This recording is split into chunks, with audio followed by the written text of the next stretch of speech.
ஒருவன் கெடுத்து ஒருவனே துண்டு துண்டா வெட்டுறதுங்கிறது சாத்தியமில்லைன்னு எனக்கு தோணும். அவன் எட்டயபுரத்தில் ஒரு 60 வயது பெண்மணியை, முதிய பெண்மணியை கற்பழித்து கொண்டிருக்கிறான். ஏன்னா அங்கே போராட்டம் தொடர்ந்து நடைபெற்று கொண்டே இருக்கிறது. 9 நாட்களாக போராட்டம். ஆக அந்த போராட்டத்தினுடைய நெருக்கடியின் காரணமாக யாராவது கொண்டு ஒப்படைக்கணும்னு ஒப்படைச்சிருக்கா? தம்பி கவின் படுகொலை நடந்தது. அவங்க அப்பாவையும் கொன்னவனையும் கைது பண்ணணும்னு சொல்லி இந்த காவல்துறை சொல்லுது. அவங்க அம்மா ஐயா என்ன கைது பண்ணணும்? ஆமாம், உண்மை குற்றவாளிகளை உலகத்துக்கு சொல்லுங்க. இவன் தான் குற்றவாளினா உண்மையை சொல்லுங்க. 30 வழக்குகள் இவர் மீது இருப்பதாக எப்படி இவர் வெளியே விட்டாங்க? அதுதான் இப்ப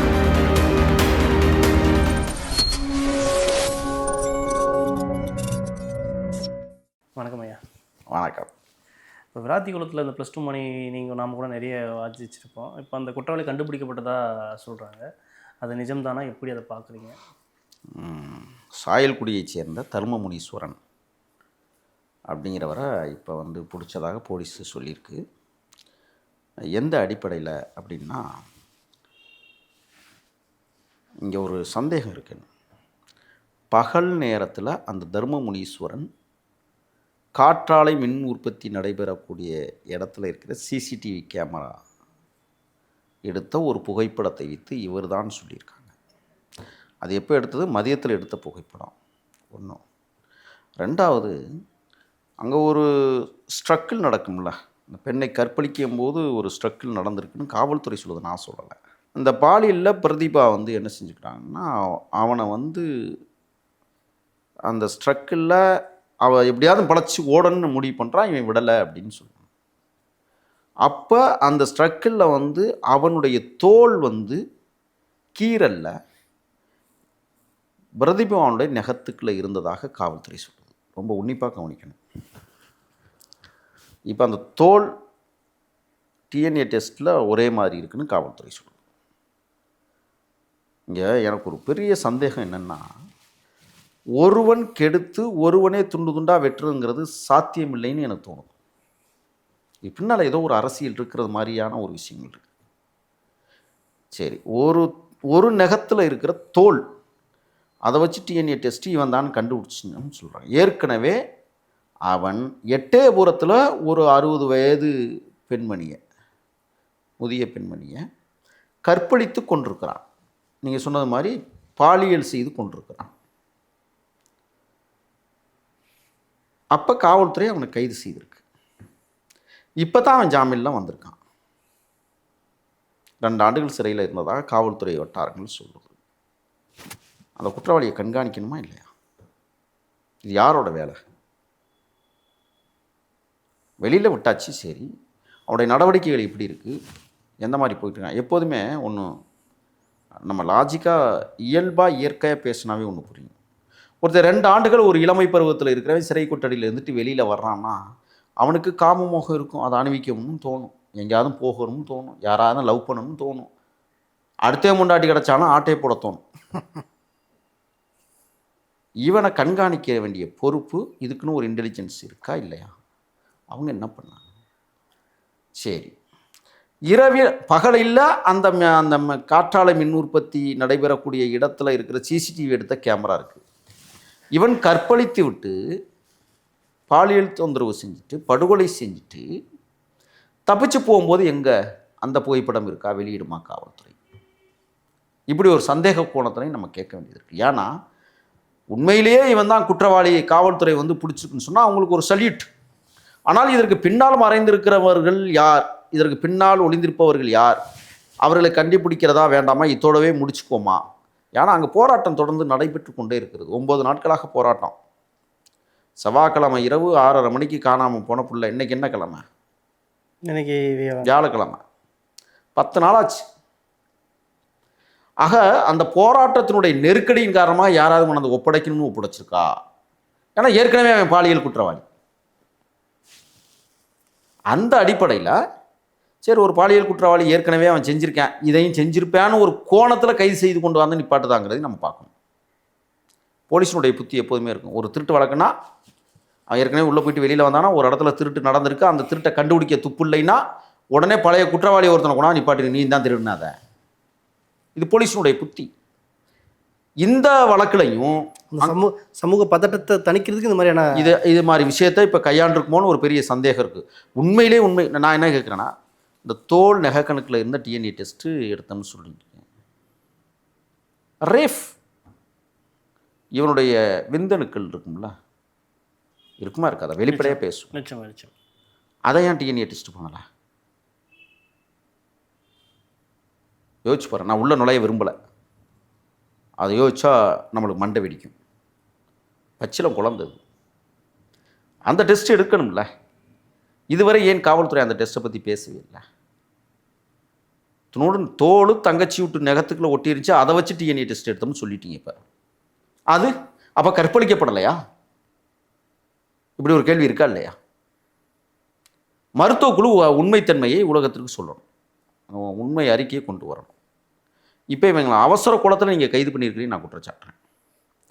இவனுடைய வாகனம், அந்த வண்டி திருடப்பட்டதுன்னு சொல்லுது காவல்துறை. பரமக்குடி பகுதியில் திருடிய வண்டி அப்படிங்கிறாங்க. திருடிய வண்டி காணாமல் போய் எத்தனை நாள் ஆச்சுல, ஏன் கண்டுபிடிக்கல? வண்டிக்கு சொந்தக்காரன் வந்து அது வந்து கம்ப்ளைண்ட் கொடுத்தானா இல்லையா? இல்லை அந்த வண்டியை நீ வச்சுக்கோன்னு சொல்லி கொடுத்தானா? நீ எல்லா குற்றமும், நீ இப்போ தான் சிறையிலேருந்து வந்திருக்க, இதை பயன்படுத்திக்கோ. அவனுக்கு தெரியாத வண்டி கொடுத்தவனுக்கு இவன் திருப்பி இன்னொரு தவறை பண்ணால் நம்ம மாட்டிக்கும்னா அவனுக்கு தெரியாதா? உண்மையிலே இவன் திருடிட்டு அந்த வண்டியை எடுத்துகிட்டு இங்கே வந்தானா, இல்லை இன்னொருத்தன் கொடுத்து அனுப்பிச்சுட்டான்? இதெல்லாம் காவல்துறை விசாரிக்கப்பட வேண்டும். இதை விசாரிக்காமல் இந்த போராட்டத்தை தணிப்பதற்காக அவசர கதியில் ஒருவனை பிடித்து கொண்டு நிப்பாட்டுவீர்களானால் இங்கே வந்து நீதி கிடைக்காது. தங்கைக்கு நீதி என்பது வெறுங்காயுதமாகியது. ஓரளவுக்கு ஸ்பீடாக வந்து ஆக்ஷன் எடுத்து கண்டுபிடிச்சி ஓரளவுக்கு மூவ் பண்ணியிருக்கு. எல்லாத்தையும் நம்ம இப்படி சந்தேகப்படுறது சரியா? இல்லை, நீங்கள் காவல்துறை மீது ஏன் இந்த சந்தேகம் வருதுன்னு சொன்னால், நீங்கள் தொடர்ச்சியாக உண்மையான குற்றவாளிகள் யார் என்பதை ஆதாரபூர்வமாக பல வழக்குகளை நீங்கள் காட்டியிருந்தீங்கன்னு அந்த சந்தேகம் வராது. இப்போ எடுத்துக்காட்டு நான் உங்களுக்கு சொல்கிறேன். கள்ளக்குறிச்சி கனியாமூர் பள்ளி மாணவி ஸ்ரீமதியினுடைய மரணம் இன்றைக்கும் கேள்விக்குறியாக இருக்குது. ஆனால் ஆம்ஸ்ட்ராங்குடைய மரணம் இன்றைக்கும் கேள்விக்குறியாக இருக்குது. சரிங்களா? கேள்விக்குறியாக இருக்கிற நேரத்திலேயே நீங்கள் வந்து ஸ்ரீமதிக்கு வந்து பொம்மையை தூக்கி போட்டு மக்கள்கிட்ட வேடிக்கை காட்டணும். ஆனால் ஆம்ஸ்ட்ராங் வழக்கில் ஒருத்தரை என்கவுண்டர் பண்ணி கொண்டுட்டீங்க, எல்லாரும் வெளியில் விடுறீங்க. இப்போ திருப்பி அவங்க எல்லாரையும் உள்ளே வச்சு அடைக்கிறீங்க, ஜாமீன் ரத்துன்னு சொல்லிட்டு. காவல்துறையினுடைய உறுதித்தன்மை என்ன? வெளிப்படைத்தன்மை என்ன? காவல்துறையினுடைய அணுகுமுறை என்ன? நான் கேட்குறேன், அஜித்குமார் படுகொலையில் 5 காவலர்கள் கைது செய்யப்பட்டிருக்கிறார்கள். சரிங்களா? அப்போ தூத்துக்குடியில் இப்போ தம்பி வச்சு அடித்து கொன்று ஏன் அவங்களெல்லாம் கைது பண்ணலை? இந்த கேள்வி இருக்கா இல்லையா? அப்போ இதுக்கு வேற அதுக்கு வேறையா? இன்னொன்று, தம்பி கவின் படுகொலை நடந்தது, அவங்க அப்பாவையும் கொன்னவனையும் கைது பண்ணணும்னு சொல்லி இந்த காவல்துறை சொல்லுது. அவங்க அம்மாவை ஏன் இன்னும் கைது பண்ணலை? சொல்லுங்கள். இதுக்கெல்லாம் வந்து கேள்விக்குறியாக இருக்குல்ல இன்றைக்கும். அப்போ அங்கே எழுகிற சந்தேகம் இங்கே வராதா அப்படிங்கிறதான் என்னுடைய வாதம். இப்போ நீங்கள் வந்து இந்த குற்றவாளியை கைது பண்ணிட்டோம்னு சொல்கிறீங்க. இப்போ பெற்றோர்கள்லாம் போராட்டத்தை கைவிட்டதாகவும் தங்கை தாயினுடைய உடலை கொடுக்க போகிறதாகவும் இப்போ நம்ம பேசி கொண்டிருக்கிற நேரத்தில் அங்கே வந்து உடலை வாங்குவதற்காக அந்த ஊர் மக்கள் போயிருக்கிறதாகவும் செய்திகள் வந்து கொண்டிருக்கிறது. ஒருவேளை இந்த இப்போ நீங்கள் கைது பண்ணியிருக்கிற இந்த தர்ம முனீஸ்வரன் யார்? தர்ம முனீஸ்வரன்றவர் யார்? அது சொல்கிறாங்களே, எந்த பகுதியை சார்ந்தவர்? எந்த சாயல்குடியை சார்ந்தவர். இப்போ இவர் வந்து ஆல்ரெடி ஒரு மூதாட்டியை வந்து 30 வழக்குகள் இவர் மீது இருப்பதாக இருந்து எப்படி இவர் வெளியே விட்டாங்க? அதுதான் இப்போ நம்மளுக்கு எழுகிற கேள்வி. ஒரு 60 வயது மூதாட்டியை இவன் கற்பழித்து கொண்டிருக்கிறான் அப்படின்னு ஒரு வழக்கு 2 வருஷமாக போய் இப்போ தான் அவன் ஜாமீனில் வர்றான்.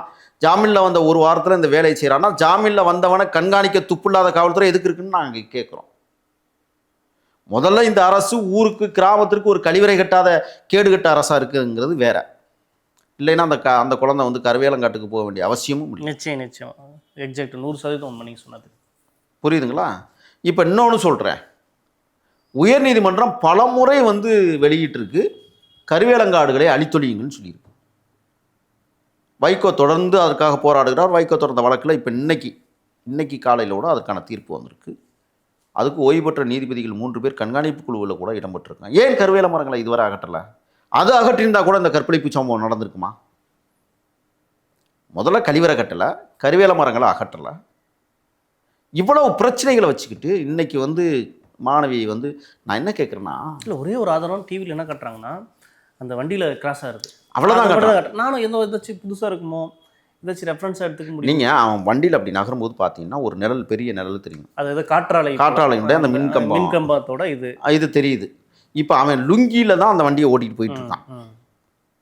சரிங்களா? போட்டோ ஒன்று காட்டுறாங்க. இப்போ எனக்கு என்ன சிக்கல்னா, நமக்கு சாயங்காலம் 6 மணிக்கு 7 மணி இல்லை அங்கேயே காத்திருந்தான் ஒன்று. இவன் ஊரே வேற.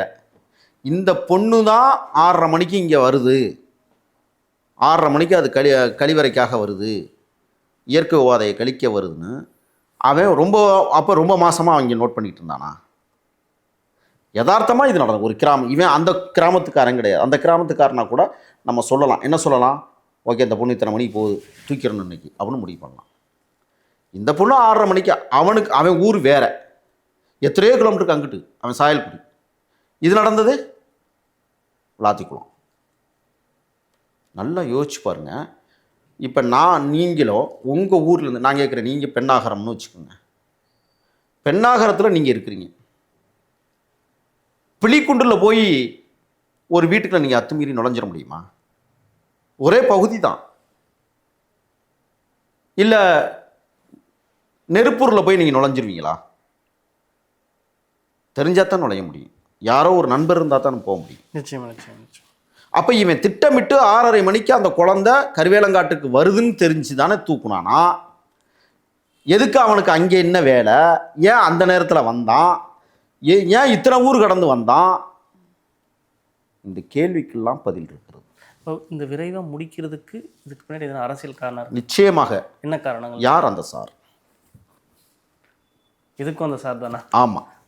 இப்போ 2வது முறையாக கேட்குறோம், யார் அந்த சார்? தமிழக வெற்றி கழகத்தின் சார்பில் வைக்கிறேன். யார் அந்த சார்? பின்னாடி இருந்து ஒளிந்திருப்பவன் யார்? நான் இப்போ வச்ச விவாதங்கள் உங்களுக்கு புரியும்னு நினைக்கிறேன். ஏன் இடம்பெயர்ந்தாவன், எப்படி வந்தான், 6:30 மணிக்கு இந்த பொண்ணை எப்படி தூக்குனான் அப்படிங்கிற. இன்னொன்று தெரியுமா, அந்த குழந்தை இறந்து கிடந்த 500 மீட்டர் தொலைவில் அந்த வண்டியினுடைய நகர்வுகள் இருந்தது. காட்டு, டயரு பதிஞ்சிருக்கும்ல, அதை காட்டு. அந்த ஸ்ட்ரக்கில் அவன் மேலே இன்னைக்கு உடம்புல கீரல்கள் இருந்திருக்கும்ல, அந்த பாப்பா கடிச்சிருக்கணும், கீறி இருக்கணும், மன்றாடி இருக்கணும், ஏதோ ஒன்று பண்ணியிருக்கணும். இந்த நகத்தில் ஒட்டப்பட்டிருந்த அவனுடைய தோல்,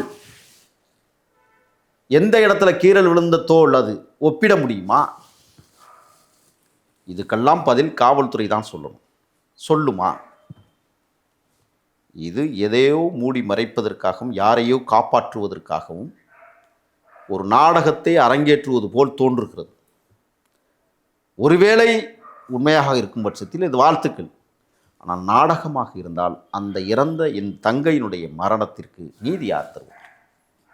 உண்மை குற்றவாளிகளை புழக்கத்தில் விட்டுவிட்டு இன்னும் பல இது போன்ற நிகழ்வுகளை நடத்துவதற்கு காவல்துறை பொறுப்பாகக்கூடாது. அப்படிதான் உங்களோட கோரிக்கை இருக்கு. ஆமாம், உண்மை குற்றவாளிகளை உலகத்துக்கு சொல்லுங்க. இவன் தான் குற்றவாளின்னா உண்மையை சொல்லுங்க. ஆதாரத்தை கொஞ்சம் இன்னும் எக்ஸ்பேண்ட் பண்ணுங்க. நீங்கள் நகை கணக்கில் இருந்த தோலை மட்டும் வச்சுன்னா நாங்கள் நம்ப முடியாது. இன்னொன்று என்னென்னா, இந்த மாணவி இறந்து 23 மணி நேரத்திற்கு பிறகுதான் காவல்துறையே அந்த உடம்பை கைப்பற்றுது. ரொம்ப முக்கியமானது. இதில் உடல் கூராய்வு என்பது உடல் முழுக்க என்னென்ன ஆய்வுகள் இருக்கோ எல்லாத்தையும் செய்வாங்க.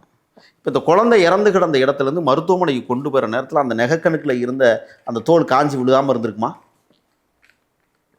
24 மணி நேரத்து வரை அந்த தோல் அதில் ஒட்டி இருந்துச்சா? டிஎன்ஏ டெஸ்ட்டில் அது ஒர்க் அவுட் ஆனுச்சா? அந்த டிஎன்ஏ டெஸ்ட்டை வெளியிடுங்க, இதுதான் உண்மையானது அப்படின்னு சொல்லி ஆதாரபூர்வமாக இருக்கணும். இன்னொன்று, நீதிமன்றம் உடனடியாக தலையிட்டு அது உண்மைதானா என்பதை உலகத்துக்கு சொல்லணும். நீதிமன்றத்துக்கு இது பொறுப்பு. இதில் எதையோ மறைக்கிறாங்க.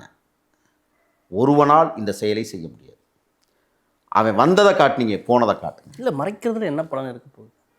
அங்கே நடக்கிற போராட்டத்தை இப்போ சமப்படுத்தணும்ல.